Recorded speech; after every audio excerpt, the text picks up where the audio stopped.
Rounding out today's lineup, please welcome Arizona State head coach Kenny Dillingham. Coach has elected to open it up to questions, so if you have a question, please raise your hand, and we'll get a microphone holder over to you. We'll start here in center left. Hey, Coach. Leo Rivera with Scope Up Sports. You were recently awarded the Frank Kush Award. What could you say about that and your involvement within ASU and your relationship at that school? Yeah, obviously me being born and raised in Arizona, that's something I don't take lightly. You know, Frank Kush is the best coach to ever have coached there. And he was somebody that I think everybody who was in the coaching industry looked up to in some way, shape, or form, especially if you're in Arizona and grew up an Arizona State fan. Okay, we'll go to center right.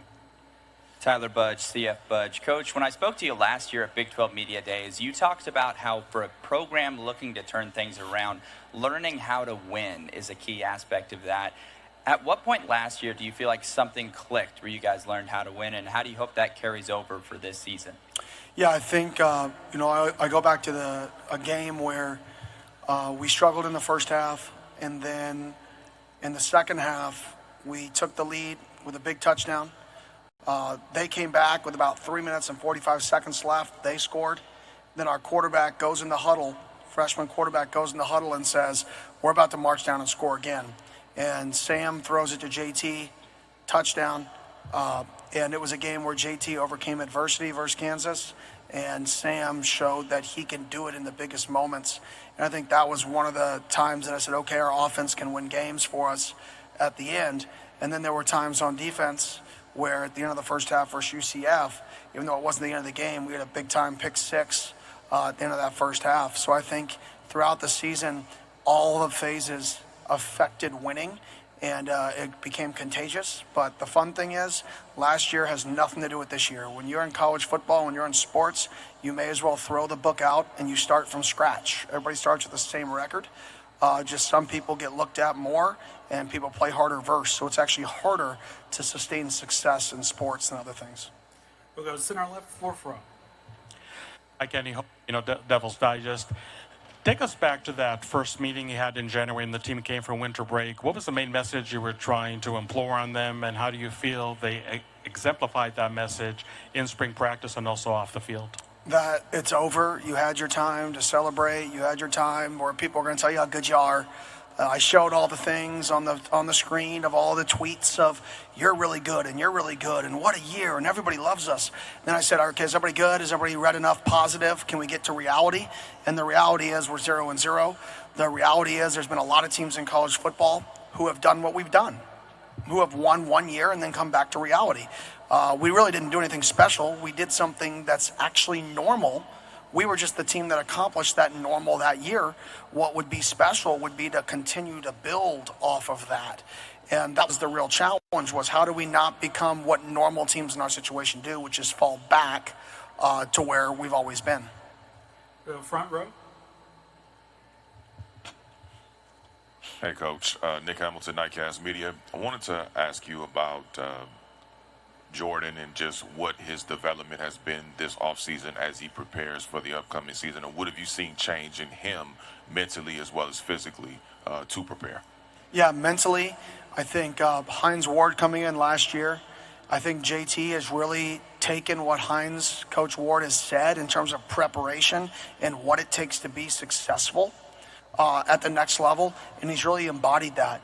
You know, he showed up, and now he's a guy who's early, a guy who's always getting treatment, a guy who doesn't leave the building, a guy who's always up watching extra tape. His preparation to be great is something that I'm super proud of, and because of that, he's gained over 10 pounds, and he's 1.5 miles faster than he was this time last year because he's preparing like a pro, and there's not anybody else better to show you what that looks like than a guy like Hines Ward at that position, a guy who embodies work ethic, a guy who embodies being successful over a long period of time. So I think he's really just leaned into what Coach Ward has said. He's bought into it, and he's gone all in. We'll go center left, fourth row. Hey, Kenny, Scott Bordeaux, ESU News. Have you had a conversation with Sam about how to handle the attention that's coming his way? And second part of that question, how do you think he will handle that? Yeah, we've had a conversation. I said, don't worry, everybody else will tell you you're good. I'm going to tell you you suck, right? So we can, be transparent there. I'll be the one to humble you. But no, in all fairness, like, Sam has such big dreams and goals for himself that anything he reads about isn't probably as big as the goals and dreams he has for himself. And I think that's what drives him, is he wants to be the best. So it doesn't matter what somebody writes, it doesn't matter what somebody says. You're probably not dreaming as big as he is dreaming. And even though some people may hear him say things and you're like, oh, well, that's cocky, that's arrogant, or that dream isn't real, don't you want somebody to achieve the very best version of what they believe they can do? And if you don't believe you can do something, you're never going to do it. And I think Sam embodies that. His confidence is not cockiness, because he works and he prepares and he loves it. So I love the fact that he's confident, and I think it's only going to fuel him to be the best version of himself. We'll go to center right in the back. Hi, Coach. David Hman with Devils in Detail.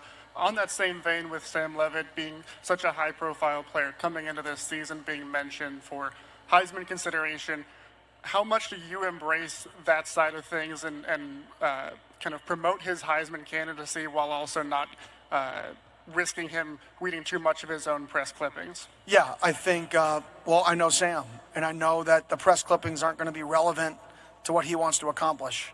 So it's definitely somebody that we can get behind in making that push. And at the end of the day, we have a lot of guys on our football team that can win these individual awards. The only way you win an individual award is through team success. That's why football is so great. It's the ultimate definition of you pour into other people, and those other people lift you up more higher than you could ever do by yourself. And I think that's the message to our football team this year, is if people want individual success, if people want to reap individual benefits, then our team has to be the best version that we can be, because that's how you actually get those individual accolades in football, is through team success. We're going to go fourth row. Hey, Kenny, how's it going? Good, how are you? I'm good. I'm Jarrett Ramirez from RedditorSports.com. You tweeted back in May that you 100% agreed Texas Tech had the talent to win the Big 12. I'm just curious for your thoughts on their team and playing those guys at your place this year. Yeah, they beat our butt last year, and they added a lot of really good players to their football team. I mean, a ton of really good players. I mean, they probably had the best portal haul of any team in college football, already on a good football team with a good football coach and a fun environment to play at. So yeah, I mean, people read into things I do. I just tell people the truth. So I saw a tweet I liked, and I'm like, yeah, they're right. They do have the talent to win the league. And I think anybody who says they don't have the talent to win the league is absolutely delusional. I bet if you ask Coach McGuire, his expectation is to win the league. And they've built a team to win the league, not to compete, to win it. So it's a great challenge. We get to host them at home this year, and they're a phenomenal football team, and they've added a lot of phenomenal pieces. We'll go to center right.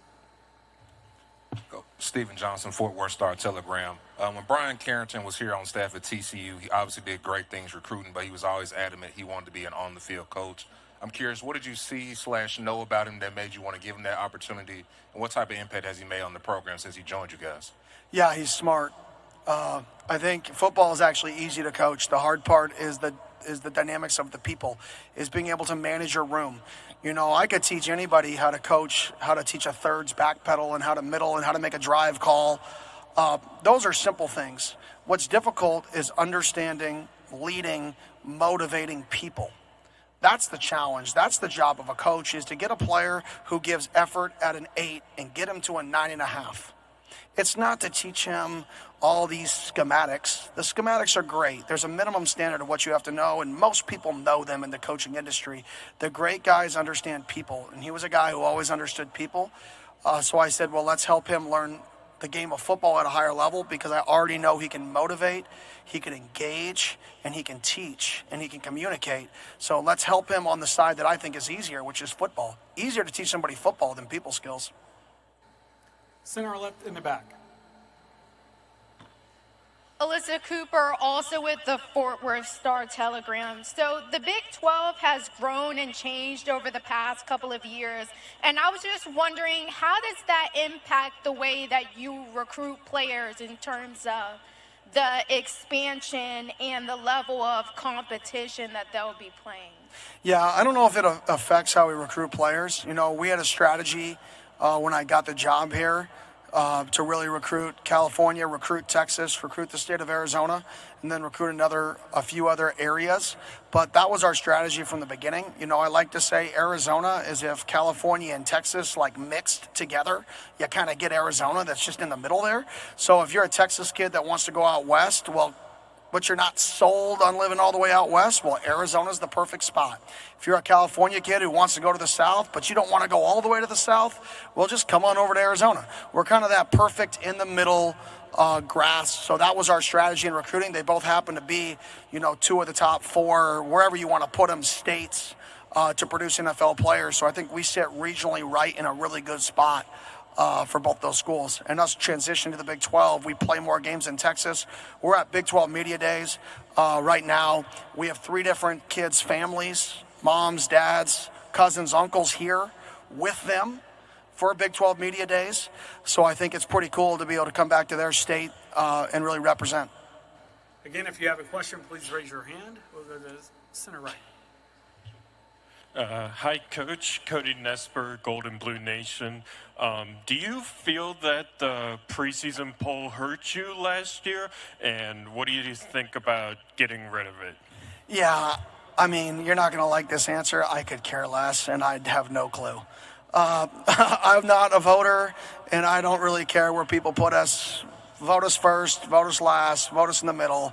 If we're so focused on other people's expectations of us, then you're going to limit yourself. Who knows?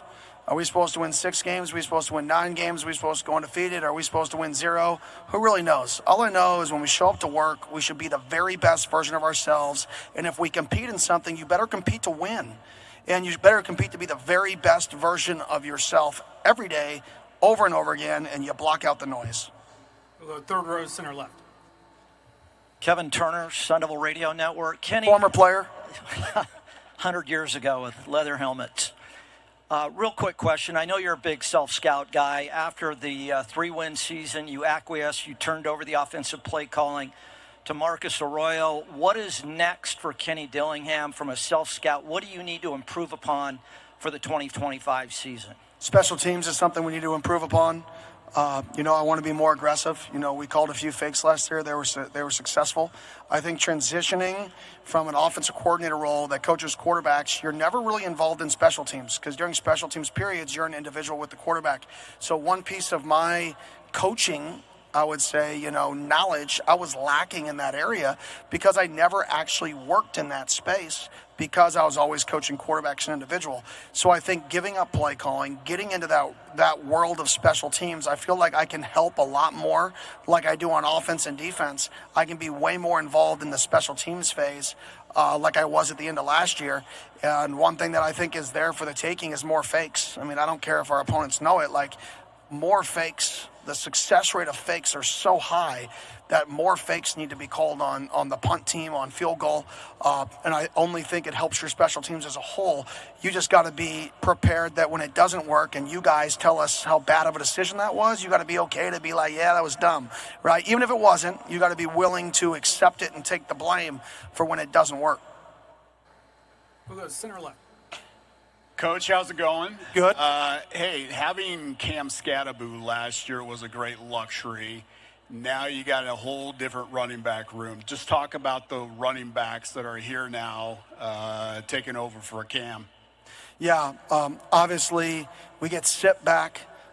He's bigger, stronger, faster than he was last year. He looks very good in spring ball. I was very pleased. Raleek Brown's a guy who showed up last year who had to medically redshirt because of a hamstring. He's back to full strength. He's also gained 20 pounds. He's about 200 pounds now. Showed up in our program at 175. So I'm very excited for what he can do this next year leading up. And then you got Udo, who obviously transferred in, who's transitioning to the spread offense or the pro-style spread from the triple option. So there is a learning phase there, but he grew and grew and grew throughout spring. So I think they all have a different skill set that they can provide to mitigate what we're losing in Scat, because not one person can replace Scat. His play style was so unique that you have to have multiple people replace him. All right, Coach, thank you for your time today, and best of luck this season. Thank you.